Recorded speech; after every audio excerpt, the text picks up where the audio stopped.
Bab ke-46, Pelangi untuk Rizka. Kenapa harus memberi Ivan pilihan seperti itu? Bu, saya ayahnya Lily. Saya lebih berhak dengan Lily. Kamu memang ayahnya Lily, tapi kalau kamu menikah lagi, otomatis Lily akan punya ibu tiri. Saya nggak mau cucu saya dirawat oleh ibu tiri. Ibu yakin perempuan ini hanya ingin harta warisan dari Lily. Tapi Lily dan Nisa sudah sangat akrab. Nisa juga sudah menganggap Lily seperti anaknya sendiri. Benar kan, Nis? Iya, Nisa sangat sayang sama Lily, jawab Mbak Nisa. Aku menggenggam erat tangan Mbak Nisa, yang pastinya sekarang was-was dengan apa yang terjadi. Tidak bisa. Tetap saja saya tidak mau cucuku dilawat sama ibu tiri. Ibu tiri itu kejam, suka hartanya saja. Pekik wanita itu. Benar sekali.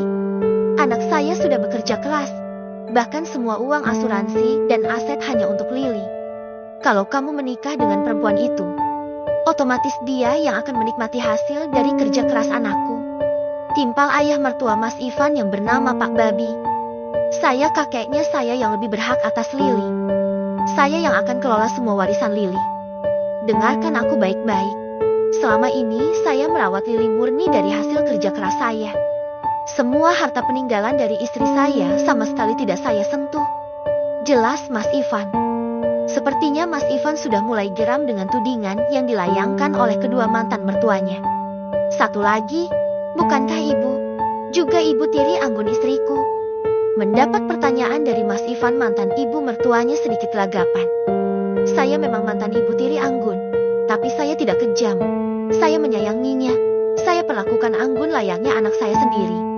Oh iya, apakah definisi sayang itu yang datang kalau uangnya habis? Datang ketika ada perlunya. Kemana kalian berdua waktu Anggun melahirkan? Kemana kalian waktu Anggun kritis saat melahirkan? Cecar Mas Ivan.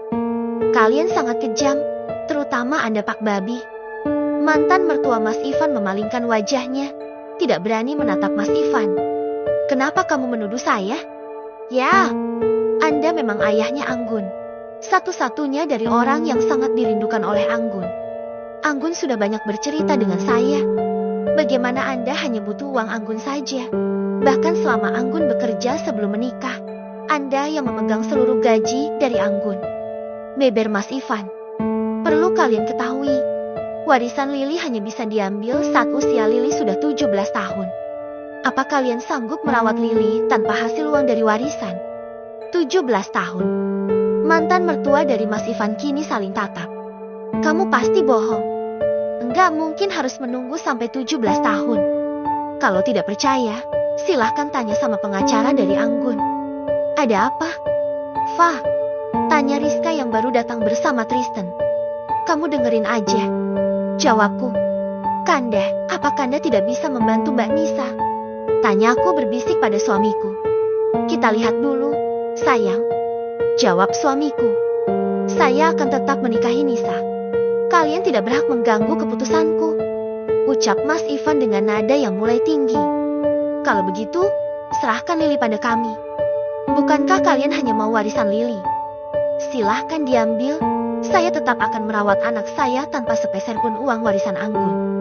Saya ayahnya. Saya lebih berhak untuk merawat Lily. Tidak. Lily akan tetap akan kami rawat. Bagaimana cara kalian akan merawat Lily? Sementara kalian tidak ada yang bekerja ataupun usaha. Selama ini kalian hidup dari uang pemberian Anggun. Itu, tentu saja kamu sebagai ayahnya yang harus memberikan nafkah bulanan untuk Lily. Jawab Pak Babi.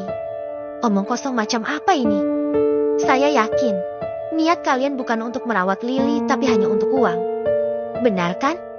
Lily adalah anakku. Sampai kapanpun Lily akan tetap bersamaku. Titik. Bagaimana dengan warisan Lily? Kamu mau menikmati hasil itu bersama dengan perempuan yang akan kamu nikahi? Ivan, berapa nominal warisan yang Lily dapat? Tanya suamiku. Itu, maaf Pak Bambang, Lily itu dapat warisan untuk biaya pendidikan Lily juga uang 1 miliar. Tapi uang itu bisa dicairkan kalau usia Lily 17 tahun. Jawab Mas Ivan. Nah kan 1 miliar itu bukan uang yang sedikit. Enak saja mau menikmati uang itu sendiri. Sahut mantan ibu mertua Mas Ivan. Bisakah kalian diam? Tanya suamiku. Apa kalian tidak malu menanyakan warisan pada cucu kalian sendiri? Daripada dinikmati sama dia, ya mending buat saya ayah kandung Anggun.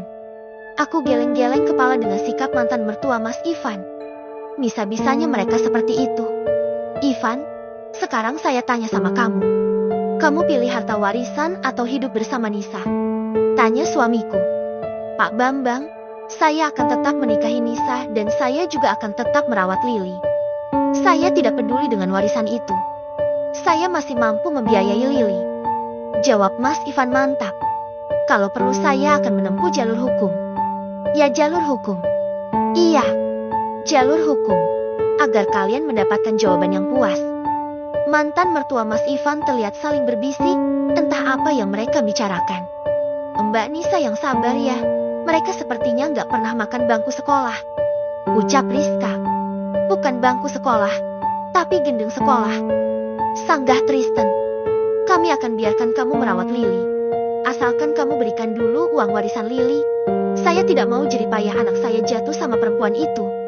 Astaga, Bapak waktu pembagian urat malu nggak hadir ya? Tanya Rizka. Kamu siapa? Kenapa ikut campur urusan kami? Saya? Enggak penting siapa saya. Saya yang dari tadi dengar kemauan kalian aja sudah rasanya gerah. Gak malu apa kalian meminta warisan cucu kalian sendiri? Bukannya ikut merawat malah ribut soal warisan. Geram Rizka. 3 hari lagi, datang ke kantor saya. Saya akan beri 2 kali lipat dari uang warisan Lili. Tapi dengan syarat, kalian tidak akan pernah lagi mengusik kehidupan Lili. Ucap suamiku lantang. 2 kali lipat. Iya, tapi kalian juga harus penuhi syaratnya. Kalian harus tanda tangan di atas surat perjanjian untuk tidak lagi mengusik Lili. Imbu suamiku. Tanda tangan di mana saja saya siap, asal Anda serius dengan janji Anda. Jawab Pak Babi sumringah. Bambang Hendromoyo pantang untuk ingkar janji. Tunggu, Anda bilang Bambang Hendromoyo? Ya, itu nama saya. Silahkan dicatat kalau perlu. Bambang Hendromoyo, pemilik dari Hendromoyo Property Corp. Tanya Pak Obi. Bapak kenal sama dia? Tanya istri Pak Babi. Hish, makanya kalau nonton TV itu jangan cuma gosip sama sinetron. Pokoknya Pak Bambang itu super kaya. Bisnis propertinya terkenal sampai luar negeri. Kalau super kaya jangan cuma 2 miliar mintanya dong Pak. Ucap wanita itu yang tentunya masih bisa kami dengar. Suaranya sudah seperti Toa walaupun tanpa pengeras suara. Tumben ibu pintar. Baiklah Pak Bambang, saya sudah memutuskan. Kalau saya akan mengizinkan Lili untuk dirawat oleh Ivan kalau Pak Bambang mengganti warisan Lili dengan uang 5 miliar. Kata Pak Babi. Baiklah. Jawab suamiku. Aduh kakek, kenapa? Tristan menghentikan protesnya ketika suamiku mengangkat tangannya. Berbeda dengan reaksi mantan mertua Mas Ivan, mereka terlihat tersenyum bahagia. 3 hari lagi datanglah ke kantor. Pengacara saya akan mengurus semuanya. Jawab suamiku. 5 miliar kan? Siapa yang bilang akan menyanggupi 5 miliar? 5 miliar itu uang yang mudah buat saya. Tapi untuk diberikan pada orang seperti kalian. Maaf, sepertinya itu terlalu berharga. Lebih baik saya sumbangkan untuk panti asuhan. Jelas suamiku. Pengacara saya akan pastikan hak asuh Lili pada Ivan. Termasuk tentang warisan Lili, tidak ada sepeser pun untuk kalian. Mantan mertua Mas Ivan terperanjat kaget mendengar ucapan suamiku. Bukankah tadi Anda bilang akan memberi 2 miliar? Ya, itu tadi sebelum Anda serakah. Hardik suamiku. Security. Panggil suamiku pada 2 orang yang sedang berjaga dengan seragam hitam serta alat komunikasi di tangannya. Mendengar panggilan suamiku, kedua laki-laki itu mendekat kemudian mengangguk pada suamiku. Pastikan 2 orang ini tidak lagi punya akses masuk ke hotel ini. Titah suamiku. Loh, tidak bisa begitu dong. Protes Pak Babi. Kami punya undangan khusus dari Ivan. Sekalipun kalian punya undangan, saya akan tetap melarang kalian berdua masuk ke hotel ini. Ivan, jangan diam saja dong. Saya itu ibu mertua kamu loh. Tegak sopan banget. Maaf, mungkin perlu dikoreksi. Mantan ibu mertua. Ucap Mas Ivan. Bawa mereka keluar Pak. Lanjut Mas Ivan. Akhirnya mantan mertua Mas Ivan dipaksa keluar dari ballroom hotel. Bener-bener, mereka pas pembagian urat malunggak hadir. Bisa-bisanya minta warisan pada cucunya. Harusnya mereka yang kasih warisan. Ini malah kebalik. Ucap Rizka. Memangnya kamu hadir? Riz, tanya Tristan pada Rizka. Hadir biarpun telat, jawab Rizka. Kamu juga bolos kan? Iya, aku bolos juga karena nganter kamu biar gak telat, sahut Tristan. Jangan-jangan kalian jodoh? Cetusku. Jodoh? Sama dia. Rizka mengarahkan telunjuknya pada Tristan. Hah, sorry ya, aku udah punya calon. Sebelum janur kuning melengkung masih bisa kan? Sahut Tristan dengan terus menatap Rizka. Ogah banget sama kamu. Rizka memalingkan muka kemudian pergi dari depan Tristan dengan menghentakkan kaki dan menyilangkan tangan pada dadanya. Tristan tak mau kalah. Dia mengekori Rizka dan terus menggodanya. Entahlah, ada apa dengan mereka berdua? Pak Bambang, terima kasih, ucap Mas Ivan. Ayah, panggil Mbak Nisa. Mbak Nisa kemudian memeluk suamiku erat, dan suamiku membalas dengan mencium pucuk kepala Mbak Nisa. Terima kasih ayah. Hari bahagia Mbak Nisa akhirnya tiba. Dengan penuh senyuman, Mbak Nisa kini jadi ratu sehari. Mbak Nisa terlihat sangat cantik, dengan gaun merah rancangan desainer ternama. Hiasan berlian asli turut memperindah gaun pengantin Mbak Nisa. Pun dengan Mas Ivan, dengan setelan taksido warna merah jadi sangat selasi dengan Mbak Nisa. Jangan ditanya soal harga, bukan lagi takaran juta tapi masuk miliaran. Hanya dengan sekali petikan jari semua biaya sudah beres dan tidak kurang 1 sen pun. 1 kali seumur hidup untuk Nisa harus sesuai dengan keinginannya. Begitu yang dikatakan suamiku. Fah, itu Andi, ucap Rizka saat aku dan Rizka tengah menikmati menu yang tersedia. Mana? Tanyaku pada Rizka.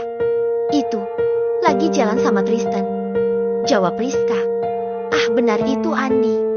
Masih bisa aku kenali wajahnya. Sekarang terlihat lebih dewasa.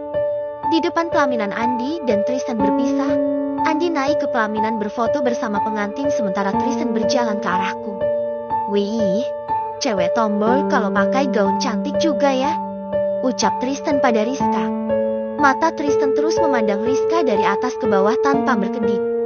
Rizka memakai gaun model duyung berwarna peach dan riasan tipis tapi membuatnya sangat berbeda. Memang baru kali ini dia memakai gaun. Biasanya hanya celana jeans dan kaos. Baru sadar kamu? Tanya Rizka ketus. Iya, jawab Tristan. Kalau kamu kayak gini, bisa-bisa bikin aku gak bisa tidur. Jelaslah, kamu pasti akan selalu terbayang wajah cantikku. Hahaha, siapa bilang yang terbayang wajah cantikmu? Justru aku takut kalau mimpi buruk, sahut Tristan. Kamu? Awas kamu ya. Rizka kemudian melepas high heels sebelah kanan yang dipakainya dan mengarahkan ke wajah Tristan. Duh, baru dibilang cantik sekarang malah berubah jadi nenek sihir. Kabur. Tristan kemudian berbalik dan berjalan cepat menjauh dari Rizka. Sementara Rizka bersiap mengejarnya dengan mengangkat gaun yang dipakainya setinggi lutut dan berlari mengejar Tristan. Dasar Rizka, enggak ingat apa dia kalau pakai gaun. Sepatu juga hanya sebelah. Mana mungkin dia bisa berlari, yang ada malah buat tontonan tamu yang lain. Sepanjang resepsi tak kutemui lagi sosok Andi. Aku jadi bertanya-tanya, apa mungkin dia menghindariku? Ah entahlah, lupakan saja, suatu saat juga nanti bertemu. Apapun reaksinya harus aku hadapi. Tugas kanda untuk Nisa sudah terlaksana, ucap suamiku saat resepsi telah selesai. Tangannya melingkar di perutku. Sementara tangan yang satunya aku gunakan sebagai bantal. Apalagi tugas, kanda. Mungkin beri anak kita adik. Ledek suamiku. Hei, yang malam pertama itu Mbak Nisa, bukan kita, sahutku. Enggak ada salahnya kan? Mendadak ngantuk. Aku berbalik, meraih bantal guling di depanku kemudian memeluknya. Apa bantal guling itu lebih nyaman daripada pelukanku? Tanya suamiku. Lebih enak memeluk juga dipeluk. Selamat malam kandaku sayang. Selamat malam juga, Dinda, jawab suamiku dengan mempererat pelukannya. 4 tahun sudah aku menjadi mahasiswi. Hari ini hari di mana aku wisuda. Aku yang wisuda tapi satu rumah sudah heboh. Bunda, cantik, kata Alvina anak perempuanku yang kini berusia hampir 5 tahun. Benarkah? Alvina juga cantik. Pujiku. Alvina memang cantik, poni yang menghias wajahnya, serta pipi putih semu kemerahan dan bibir merah alami tidak tarik tersendiri untuknya. Alvina kemudian berlari menuju suamiku yang tengah duduk. "Hei Fa, selamat ya," ucap Rizka dengan senyum yang aneh. Matanya sembab dan suaranya serak. Rizka menyerahkan buket bunga padaku. "Terima kasih, Riz," jawabku. Aku memeluknya mengusap punggungnya. "Katakan ada apa?" Rizka kini terisak di pelukanku, bahunya berguncang. Aku membiarkannya dulu menangis meluapkan segala perasaannya. Barangkali ini bisa membuatnya lebih baik. Setelah sedikit tenang, aku membawa Rizka untuk duduk di kursi taman yang ada di samping gedung. "Aku sudah mengakhiri hubunganku dengan Bagas," ucap Rizka dengan nada bergetar. Sontak aku kaget dengan pengakuan Rizka, yang aku tahu rencana pernikahannya hanya tinggal hitungan bulan. "Apa ada masalah?" tanyaku. Ku genggam tangan Rizka untuk menguatkannya. "Dia kembali pada mantannya," jawab Rizka lirih. Aku memergokinya di kafe sedang jalan dengan mantannya, padahal dia bilang padaku masih di luar kota. Aku meminta penjelasan darinya, malah Bagas memutuskanku. "Salahku apa, Fa? Kenapa Bagas begitu tega?" tanya Rizka dengan derai air mata. Aku tahu perasaannya. Baru kali ini Rizka menjalin hubungan serius dengan laki-laki, tapi ternyata harus kandas di tengah jalan. "Kamu itu gak pantas nangis," ucap Tristan yang datang dengan membawa tisu di tangannya. "Sudah jelek, nanti jadi tambah jelek." Aku mengambil alih tisu dari tangan Tristan, mengambil satu helai tisu dan mengusap air mata Rizka. Tanpa aku sangka Tristan juga melakukan hal yang sama. Dia menghapus air mata Rizka yang mengalir di pipinya. "Dengarkan aku baik-baik. Biasanya kamu yang menjadi pelangi untukku, tapi kali ini aku yang akan jadi pelangi untukmu. Satu orang berhasil membuatmu menangis, tapi lihatlah, ada 2 orang yang menghapus air matamu. Jangan bersedih. Rizka yang aku kenal bukan Rizka yang rapuh. Rizka yang aku kenal akan terus membawa bahagia untuk orang di sekelilingnya. Buktikan pada Bagas, kamu jauh lebih bahagia tanpanya. Bukankah justru lebih baik kamu mengetahuinya sekarang?" Rizka justru menutup wajahnya dengan kedua tangannya. Dia semakin tergugu. Aku meraih dan memeluknya. "Aku kira cewek model kamu tidak punya air mata," ucap Tristan. "Harusnya waktu pembagian air mata kamu tidak usah datang." "Kamu nggak pernah putus cinta ya?" tanya Rizka. "Rasanya sakit tahu." "Mana aku tahu. Baru saja aku jatuh cinta dan aku harap aku tak mengalami hal yang sama sepertimu," jawab Tristan. "Hanya cewek konyol yang mau menerima cinta dari orang sepertimu." "Berarti kamu konyol," ucap Tristan spontan. "Enggak lucu." "Lucu dong." Tristan menyentil hidung Rizka hingga membuat Rizka marah. "Berani kamu menyentuhku, akan aku buat kamu menyesal," ancam Rizka. "Aku memilih menyesal," ucap Tristan. Rizka kemudian memukul lengan Tristan. Tristan kemudian berdiri kemudian berkata, "Kekuatan orang putus cinta ternyata hanya seujung kuku. Lemah, nggak berasa." "Oh, kamu minta lebih? Boleh, nih pukul di sini." Tristan menunjuk dadanya. "Nantang dia. Sini kalau berani." Hardik Rizka. "Kamu yang gak berani, sini mendekat kalau berani," jawab Tristan. Rizka beranjak untuk mengejar Tristan. Aku hanya memandang tingkah mereka berdua, yang seperti anak kecil. Syukurlah, Tristan berhasil mengalihkan rasa sakit hati Rizka. Fa, boleh gak aku minta bantuan kamu?" ucap Tristan. "Atau kakek juga boleh."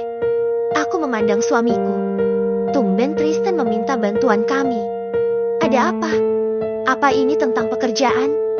tanyaku penasaran.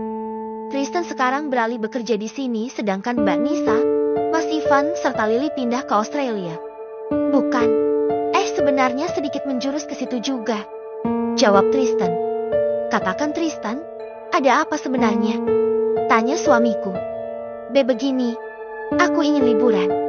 "Cuti maksudmu?" "Iya. Kan tinggal cuti, kenapa harus minta bantuan?" "Masalahnya, Aku nggak ingin liburan sendirian, jawab Tristan.